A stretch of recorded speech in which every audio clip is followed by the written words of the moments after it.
Run Honda. I hope you forgive me for doing to the Welsh language there what Joe Jordan did to your football team in 1977.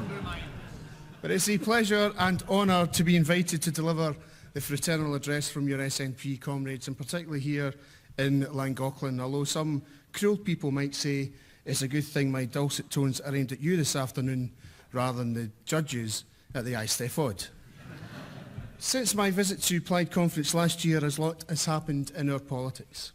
In Scotland, the SNP achieved over 47% of the constituency vote, the highest share of the vote of any governing party anywhere in Europe. Whilst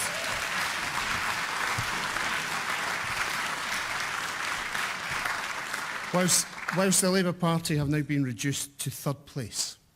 The Tories, with a 22% share of the vote, are now the official opposition.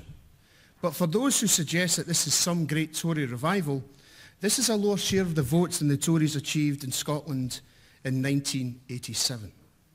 As the SNP go from strength to strength, we are working with Plaid MPs in Westminster on a daily basis, holding the Tories to account. We are, collectively, the effective opposition to the Tories at Westminster.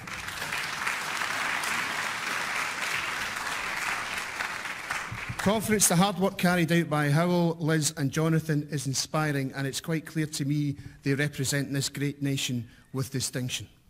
The support they have provided us is very much appreciated by all of us who are SNP MPs.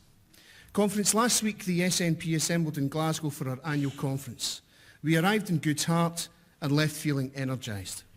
Energised at the possibilities before us, because the events of the past few months have transformed the political landscape not just here and in Scotland, but in all corners of these islands. Have no doubt, comrades, these are dangerous times too. Not in my lifetime have I seen the vile, degrading, naked bigotry now spewing forth from some members of the establishment. The front pages of some of our newspapers are quite simply an affront to human decency. The normalisation of the kind of attitudes we thought were consigned to the dustbin of history by those in charge of UK PLC is nothing short of a national and international disgrace.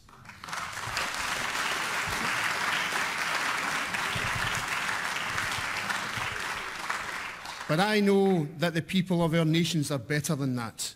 Better than the bile, better than divide and rule, better than the Daily Mail, better than anti-immigration mugs, better than UKIP, and better than the zealots. The people of our isles will not stand for lists of foreign workers compiled under orders from the Tory government. The people of our isles will not stand by while EU citizens are used as bargaining chips by the disgraced and disgraceful Liam Fox.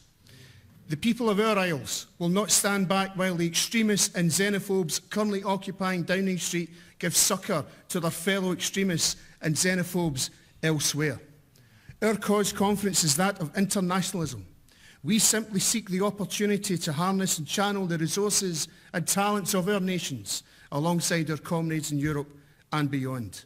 We look to a vista that includes a multitude of languages and cultures, the Welsh and the Gaelic, alongside the French and the German.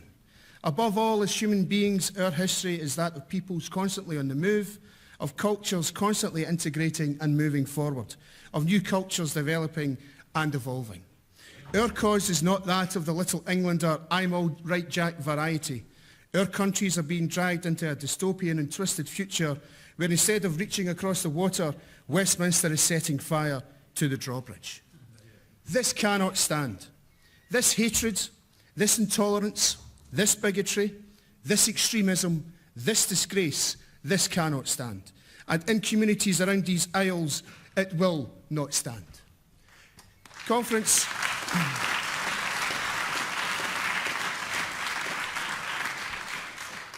my constituents in Glasgow know that the slippery slope that Brexit has greased has been made yet steeper by Westminster.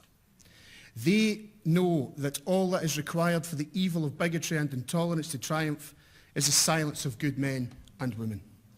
I know, and Conference, you know as well, that across these isles, from Stornoway to Snowdon, Melrose to Merthyr, Holyrood to Holyhead, that people will not let this stand.